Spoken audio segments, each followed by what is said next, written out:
بسم الله الرحمن الرحيم. إن في خلق السماوات والأرض واختلاف الليل والنهار لآيات لأولي الألباب الذين يذكرون الله قياما وقعودا وعلى جنوبهم ويتفكرون في خلق السماوات والأرض ربنا ما خلقت هذا باطلا سبحانك فقنا عذاب النار. ربنا إنك من تدخل النار فقد أخزيته وما للظالمين من أنصار. ربنا إننا سمعنا مناديا ينادي للإيمان أن آمنوا بربكم فآمنا ربنا فاغفر لنا ذنوبنا وكفر عنا سيئاتنا وتوفنا مع الأبرار. ربنا وآتنا ما وعدتنا على رسلك ولا تخزنا يوم القيامة إنك لا تخلف الميعاد. فاستجاب لهم ربهم أني لا أضيع عمل عامل منكم من ذكر أو أنثى بعضكم من بعض فالذين هاجروا وأخرجوا من ديارهم وأوذوا في سبيلي وقاتلوا وقتلوا لأكفرن عنهم سيئاتهم ولو دخلنهم جنات تجري من تحتها الأنهار ثوابا من عند الله والله عنده حسن الثواب. لا يغرنك تقلب الذين كفروا في البلاد متاع قليل ثم مأواهم جهنم وبئس المهاد. لكن الذين اتقوا ربهم لهم جنات تجري من تحتها الأنهار خالدين فيها نزلا من عند الله وما عند الله خير للأبرار.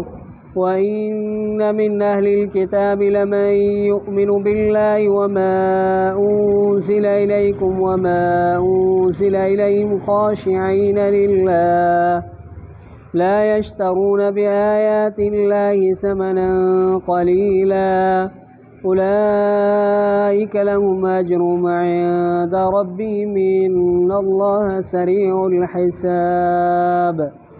يا أيها الذين آمنوا اصبروا وصابروا ورابطوا واتقوا الله لعلكم تفلحون. صدق الله العظيم. बेशक आसमानन ऐं ज़मीन जे पैदा करण में रात ऐं ॾींहं जे फेर फार में अलबत निशानियूं आहिनि अकुल वारनि जे लाइ जेकी ज़िक्र कनि था अल्लाह जो यादि कनि था अल्लाह खे बीहंदे ऐं वेहंदे ऐं पासनि भर ऐं सोच वीचार कनि था आसमाननि ऐं ज़मीन जे पैदा करण में ते रब असांजा न पैदा कयो आहे तूं हिन खे अजाई पाक आहे तुंहिंजी ज़ात पोइ बचा असांखे बाह जे अज़ाब खां। ए रब असांजा बेशक तूं जंहिंखे दाख़िल करे बाह में पोइ बेशक ख़्वार करे छॾियो तूं इन्हीअ खे ऐं नाहे ज़ालिमनि जे लाइ कोई बि मददगार। ए रब असांजा बेशक असां ॿुधोसीं ऐलान कंदड़ जे ऐलान खे सॾींदड़ जे सॾ खे आवाज़ ॾींदड़ जे आवाज़ खे जो आवाज़ ॾिए थो ऐलान करे थो ईमान जे लाइ ईमान आणियो तव्हां पंहिंजे रब ते पोइ ईमान आंदोसीं असां। ए रब असांजा माफ़ फरमा असांजे लाइ असांजा गुनाह ऐं छाण असां खां असांजूं ख़ताऊं ग़लतियूं ऐं वफ़ात करा तूं असांखे नेकोकारनि सां गॾु। ए रब असांजा ऐं ॾे तूं असांखे उहा शइ जो वाइदो कयो तूं असां सां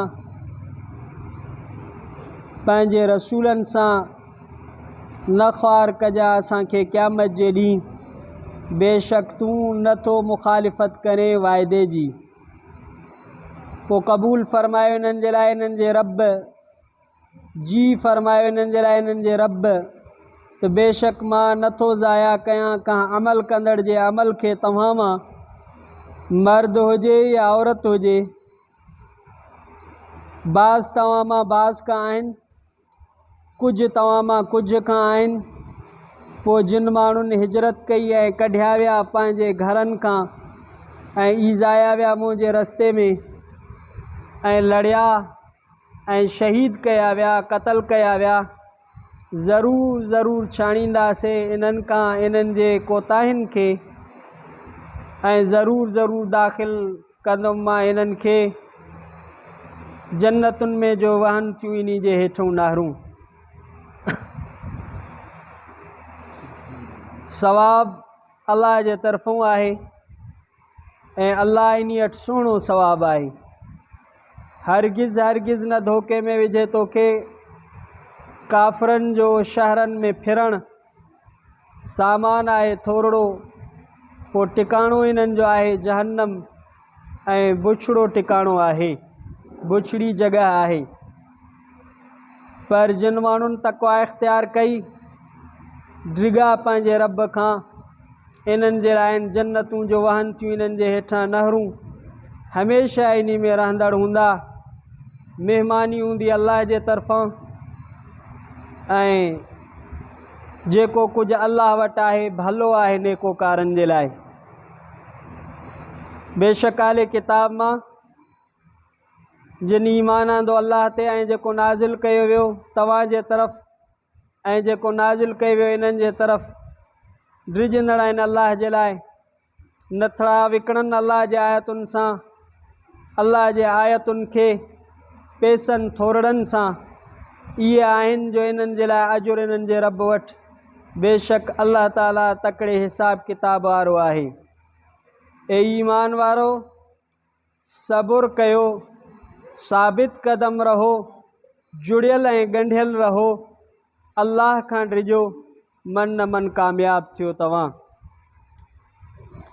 सूरह आल इमरान जो 20हों ऐं आख़िरी रुकू आहे। अल्लाह जे महिरबानी सां सूरतुल आल इमरान अॼु पूरी थी। चौथे सिपारे जो 11हों रुकू आहे। आयत नंबर 199 खां आयत नंबर 200 ताईं तिलावत कईसीं। अल्लाह जे महिरबानी सां 40 रुकू सूरह बकरा जा ऐं 20 रुकू हिन सूरत जा अल्लाह जे महिरबानी सां पूरा थियनि थिया। चौथों सिपारो जारी आहे। सूरह आल इमरान जे इन आख़िरी रुकू जी मुकम्मल तिलावत ऐं तर्जुमो पढ़ियोसीं। इन्हनि आयात जो मुख़्तसर तफ़सीर मारिफुल क़ुरान जुल्द नंबर 2 सफ़ो नंबर 261 खां आगाज़ तो कजे।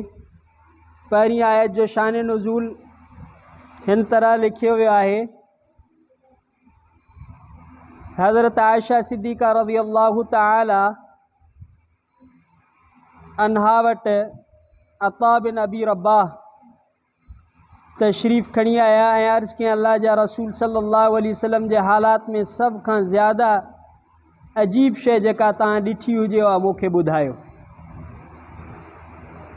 उन ते हज़रत आयशा सिद्दीक़ा रज़ी अल्लाहु ताला अन्हा इरशाद फ़रमायो, साईं जो कहिड़ो शान पुछो था, उन्हनि जो त हर शान अजीब हुयो। पोइ फ़रमायूं त हिकिड़ो अजीब वाक़ियो तव्हांखे ॿुधायां थी। पोइ हीअ आहे जो हुज़ूर सल्लल्लाहु अलैहि वसल्लम हिकिड़ी राति मूं वटि तशरीफ़ फ़रमा थिया ऐं मुंहिंजे लिहाफ़ में मुंहिंजे चादर में तशरीफ़ फ़रमा थिया। पोइ फ़रमायूं त इजाज़त ॾियो त मां पंहिंजे परवरदिगार जी इबादत कयां। बिस्तर खां उथिया, वुज़ू फ़रमायूं, नमाज जे लाइ बीठा। क़याम में एतिरो रुना जो साईं जन जा ॻोढ़ा मुबारक साईं जन जे सीने मुबारक ते वही आया। पोइ रुकू फरमायूं, उन में बि रुना। पोइ सजदो फरमायूं, उन में बि एतिरो ई रुना। पोइ मथो मुबारक मथे खयूं ऐं मुसलसल रोईंदा रहिया। सुबुह जी नमाज जो वक़्तु थी वियो। हज़रत बिलाल साईं आया, हुज़ूर सल्लल्लाहु अलैहि वसल्लम खे नमाज जो इतला कयूं। बिलाल रज़ी अल्लाह तआला अन्हु फरमाइनि था, मां अर्ज़ु कयो, हुज़ूर सल्लल्लाहु अलैहि वसल्लम इन क़दर गिरिया, इन क़दर रोइण। अल्लाह ताला तो कुरान शरीफ में फरमाया, तव्हांजे लाइ क़द गफ़र अल्लाहु लक मा तक़द्दम मिन ज़म्बिक व मा तअख़र। त तव्हांजे त गुनाह ई कोन्हनि के त एॾो रोइण। पोइ साईं जन फरमायो त छा मां शुक्रगुज़ार बानो न थियां, मां शुक्रियो अदा न कयां? तंहिंजे करे मां इहे अल्लाह ताला जे शुक्र में गिरियाज़ारी छो न कयां। जॾहिं अल्लाह ताला अॼु राति मूं ते इहा आयत मुबारक नाज़िल फरमाई, इन फ़ी ख़ल्क़ि समावाति वल अर्ज़, आसमान ऐं ज़मीन जे तख़लीक़ में फ़िक्र जूं सोचण जूं निशानियूं आहिनि। उन खां पोइ पाण करीम सल्लल्लाहु अलैहि वसल्लम फरमायो, वॾी तबाही आहे उन माण्हू जे लाइ जंहिं इन्हनि आयतनि खे पढ़ियो ऐं उन्हनि में गौर न कयईं।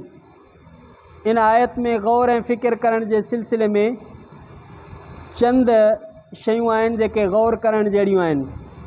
पहिरियों अल्लाह ताला फरमायो आसमान जी तख़लीक़ ऐं ज़मीन जी तख़लीक़। उन मां मुराद छा आहे? उन मां मुराद आहे आसमान ऐं ज़मीन जे पैदा करण में अल्लाह ताला जूं वॾियूं निशानियूं आहिनि। उन में तमामु उहा मख़लूक़ात ऐं मसनूआत अल्लाह ताला जी दाख़िला आहे जेका आसमान ऐं ज़मीन में आहे, कहिड़े बि क़िस्म जी हुजे। या आसमान मां तमामु बुलंदियूं मुराद आहिनि ऐं ज़मीन मां तमामु पस्तियूं मुराद आहिनि। ॿिए नंबर ते आहे इख़्तिलाफ़ुल लैल वन नहार, राति ऐं ॾींहं जे फेरफार इख़्तिलाफ़। इन में बि कमी ऐं ज़्यादती मुराद आहे। सर्दियुनि में राति डिघी, ॾींहुं नंढो, ऐं गर्मियुनि में वरी ॾींहुं वॾो राति नंढी, इहा फेरफार आहे। या मुख़्तलिफ़ मुल्कनि जे हिसाब सां, किन मुल्कनि में राति डिघी ॾींहुं नंढो, किन में वरी ॾींहुं डिघो राति नंढी। जीअं क़ुतुब शुमाली खां जेके मुल्क दूर आहिनि या क़ुतुब शुमाली जे जेके वेझो आहिनि, उन्हनि में वरी राति ऐं ॾींहं जो फ़र्क़ु हूंदो आहे।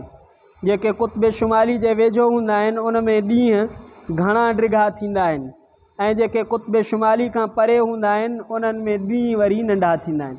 किथे किथे राति 16 कलाक हूंदी आहे, किथे किथे 18 कलाक हूंदी आहे, किथे ॾींहुं जेको आहे तमामु मुख़्तसर थींदो आहे।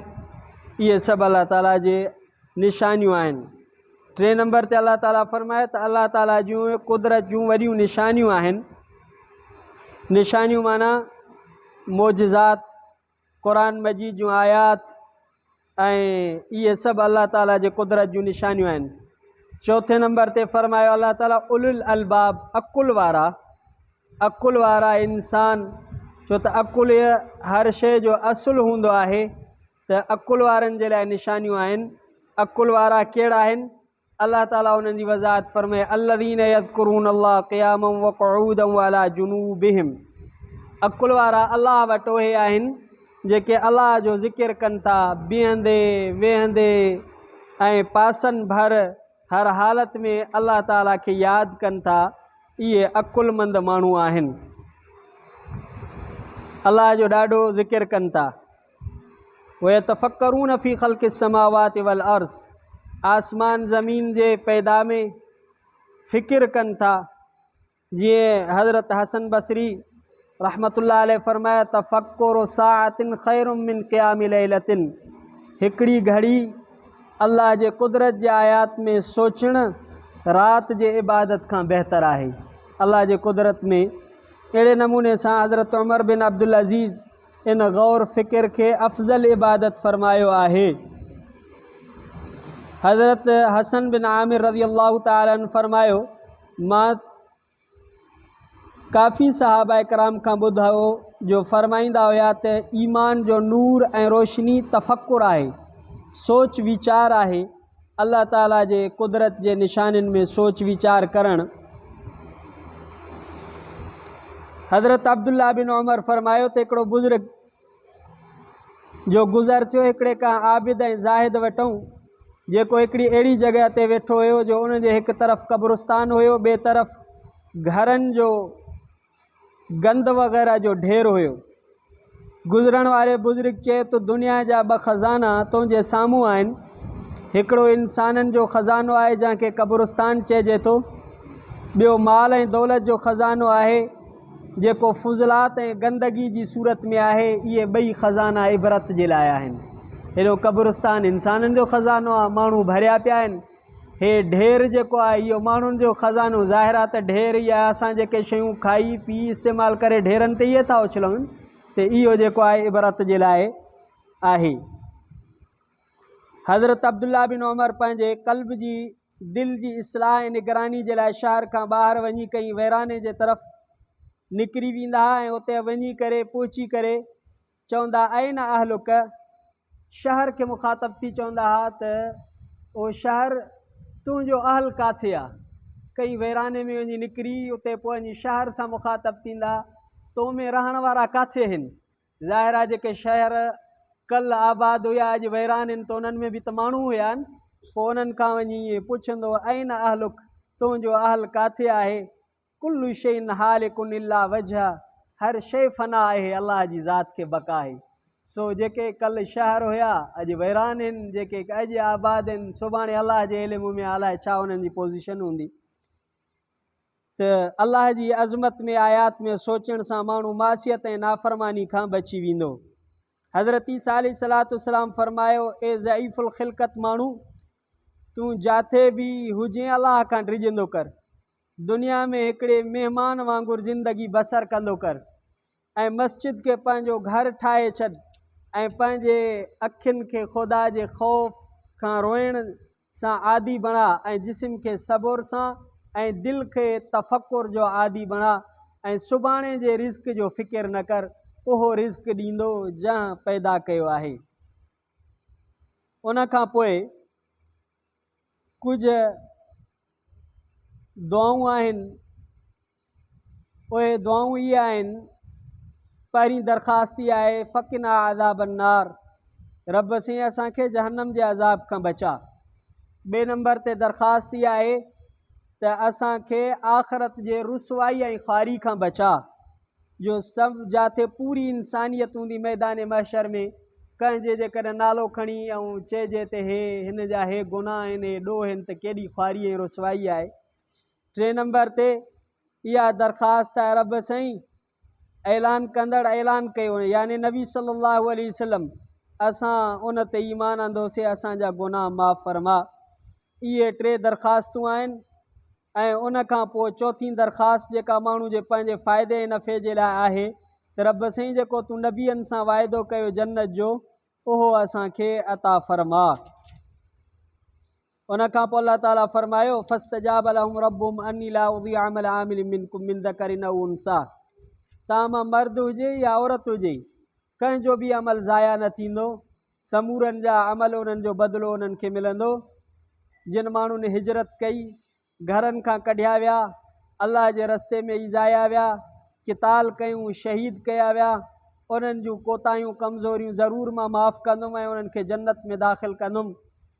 दुनिया में जेके काफ़र नाफ़रमानी कंदे फिरंदा नज़र अचनि था, इहा चंद ॾींहंनि जी ज़िंदगी आहे, मताउन क़लील, थोरो सामान अथनि, इन में धोखे में न रहो। पर तक़वा असुल बुनियाद आहे। अल्लाह ताला फरमायो त जेके माण्हू अल्लाह ताला खां डिगा तक़वा इख़्तियार कयूं, उन्हनि जे लाइ अल्लाह वटि वॾो इनाम आहे। आख़िरी आयतुनि जे तरफ़, इन आख़िरी आयत में अल्लाह ताला टिनि शयुनि जी वसीयत फरमाई मुस्लमाननि खे, ए ईमान वारो, सबुर कयो, साबित क़दम रहो, जुड़ियल रहियो, ॻंढियल रहो, तक़वा इख़्तियार कयो, ख़ौफ़ ख़ुदा धारियो, तव्हां कामयाबु थींदो। इहे टे शयूं अल्लाह ताला चारि शयूं बयानु फरमायूं। हाणे सबुर छा आहे? सब्र जी माना इस्तिलाह क़ुरान ऐं सुन्नत में नफ़्स खे ख़िलाफ़ तबाह शयुनि ते रोके रखण खे सब्र चइबो आहे, जंहिंमें टे क़िस्म आहिनि। पहिरियों सब्र अला ताआत, जंहिंजो अलाह जे रसूल हुकुम कयो आहे उन्हनि ते पाबंदी करणु, इन खे चइबो आहे सब्र अला ताआत। ॿिए नंबर ते चइबो आहे सब्र अनिल मआसी, जिन शयुनि खां अलाह जे रसूल सल्लल्लाहु अलैहि वसल्लम मनो फरमाया उन्हनि खां पंहिंजो पाण खे रोकण, इन खे चइबो आहे सब्र अनिल मआसी। टे नंबर ते आहे सब्र अलल मसाइब, मुसीबतुनि ऐं तकलीफ़ुनि ते सब्र करणु। इहे टे क़िस्म आहिनि सब्र जा, इन्हनि टिनी क़िस्मनि ते सब्र करिणो आहे। उन खां पोइ अलाह ताला फरमायो आहे साबिरू इसबिरू व साबिरू, फ़र्क़ु आहे थोरो। मुसाबिरत छा खे चइबो आहे त दुश्मन जे मुक़ाबले में साबित रहणु, इन खे चइबो आहे मुसाबिरत। दुश्मन जे मुक़ाबले में साबित क़दम रहणु, इन खे मुसाबिरत चइबो आहे। टे नंबर ते अलाह सिंह फरमाया राबितू, मुराबित रहो। इन जी माना छा आहे? इन जी लफ़्ज़ी माना असली माना आहे ॿधण जी। त माना आहे त घोड़ो ॿधी रखो जंग जी तयारी जे लाइ।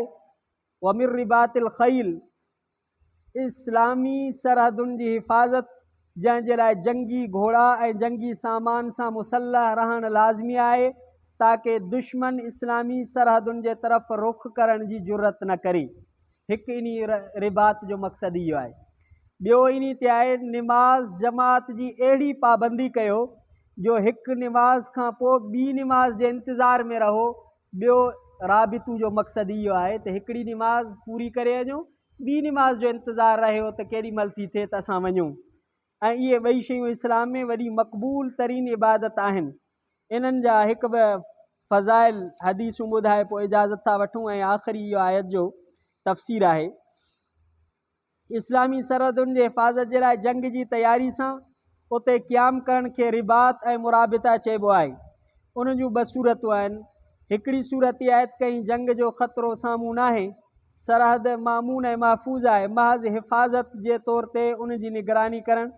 अहिड़ी हालत में त इहो बि जाइज़ आहे त माण्हू उते पंहिंजे अहल अयाल सां रहे ऐं ज़मीन वग़ैरह जी काश्त वग़ैरह करे पंहिंजो माश पैदा कंदो रहे। इन हालत में जेकॾहिं उन जी असुल नियत हिफ़ाज़त सरहद जी आहे, रहण ऐं कस्बे माश उन जे ताबे आहे, त उन शख़्स खे रिबात फ़ी सबीलिल्लाह जो सवाबु मिलंदो, भली उते पंहिंजी मईशत कंदो रहे, ख़्वाह कॾहिं जंग न बि थिए, पर उन जी नियत आहे हिफ़ाज़त सरहद। इहो आहे इन। ऐं पर जेकॾहिं कोई माण्हू रुगो उते रहे थो पंहिंजी मईशत जे लाइ, उन जे हिफ़ाज़त सरहद जो कोई बि इरादो न आहे, त इहो मुराबित फ़ी सबीलिल्लाह न थींदो। ॿी सूरत उन जी आहे त सरहद ते दुश्मन जे हमले जो ख़तरो हुजे। अहिड़ी हालत में औरतुनि ॿारनि खे उते रखणु दुरुस्त न आहे, सिर्फ़ु उहे माण्हू रहनि जेके दुश्मन जो मुक़ाबिलो करे सघनि था। इहा रिबात जी हिकिड़ी सूरत आहे। इन जी फ़ज़ीलत केतिरी आहे? हज़रत सहल बिन साद साइदी खां रिवायत आहे, नबी सल्लल्लाहु अलैहि वसल्लम फरमायो अल्लाह जे रस्ते में हिकिड़े ॾींहं जो रिबात दुनिया ऐं दुनिया जे सभु सामान खां वधीक बहितरु आहे। माना इन तरह सां ज़िंदगी रहणु।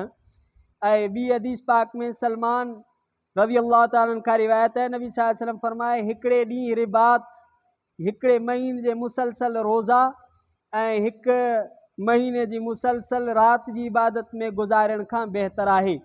जेकॾहिं इन हालत में मरी वियो त उन जे अमल रिबात जो रोज़ानो सवाबु उनखे हमेशह जे लाइ मिलंदो पियो, क़यामत ताईं इहो सवाबु जारी रहंदुसि पियो। उन अलाह ताला जे तरफ़ां उनजो रिज़्क़ बि जारी रहंदो ऐं उहो शैतान खां महफ़ूज़ रहंदो। हिकिड़ी रिवायत में अचे थो, नबी सल्लल्लाहु अलैहि वसल्लम फरमायो हर मरण वारे जो अमल उन जे मौत सां ख़तमु थी वेंदो आहे, सवाइ मुराबित जे। उन जो अमल क़यामत ताईं वधंदो रहंदो आहे ऐं क़बर में हिसाब किताब वठण वारनि खां उहो मामून ऐं महफ़ूज़ रहंदो आहे। इन जो सवाबु सदका जारिया वारे खां बि वधीक आहे, छो त सदका जारिया वारे जो जेको कमु आहे, जेसिताणी उहो आहे तेसिताणी उन जो सवाबु आहे। उहा शइ जॾहिं ख़तमु थी त उन जो सवाबु ख़तमु थींदो। मुराबित फ़ी सबीलिल्लाह जो सवाबु क़यामत ताईं जारी रहंदो ऐं हमेशह जारी रहंदो। इन जो इहो मक़सदु आहे। हज़रत उबई बिन काब खां रिवायत है, नबी सल्लल्लाहु अलैहि वसल्लम फरमायो मुस्लमाननि जी कमज़ोर सरहद जी हिफ़ाज़त इख़लास सां हिकिड़े ॾींहुं रमज़ान खां अलावा ॿियनि ॾींहंनि में करण जो सवाब 100 साल जे मुसलसल रोज़नि ऐं 100 साल जे मुसलसल रात जी इबादत खां अफ़ज़ल आहे।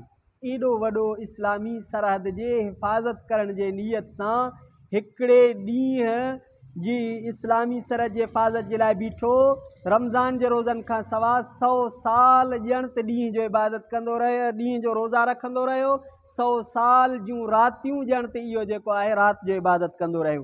एॾो वॾो सवाबु आहे।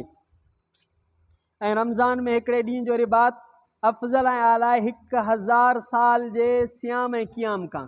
रमज़ान में जेकॾहिं हिकिड़ो ॾींहुं इन सरहद ते हिफ़ाज़त जे लाइ बीठो त हिकिड़े 1000 ॾींहं जे रोज़नि ऐं क़ियामुल लैल जी इबादत खां वधीक अफ़ज़ल आहे। त जेकॾहिं इहो माण्हू सही सालिम पंहिंजे अहल अयाल जे तरफ़ मोटी थो अचे त 1000 साल ताईं उन ते कोई गुनाह बि न लिखियो वेंदो, नेकियूं लिखियूं वेंदियूं, उन जे अमल रिबात जो अजुर क़यामत ताईं जारी रहंदो। ऐं ॿियो इन जो तफ़सीर जीअं पढ़ियोसीं त रिबात जो ॿियो मक़सदु आहे त निमाज़ जे इंतज़ार में त ईअं बि जेकॾहिं कोई माण्हू ईअं रहे थो निमाज़ जे इंतज़ार में रहे थो त उनखे इहो सवाबु मिली सघे थो। हिकिड़ी हदीस पाक में आहे त नबी सल्लल्लाहु अलैहि वसल्लम फरमायो तव्हांखे उहा शइ ॿुधायां जंहिंसां अलाह ताला तव्हांजा गुनाह माफ़ फरमाए, तव्हांजा दरजात बुलंद फरमाए।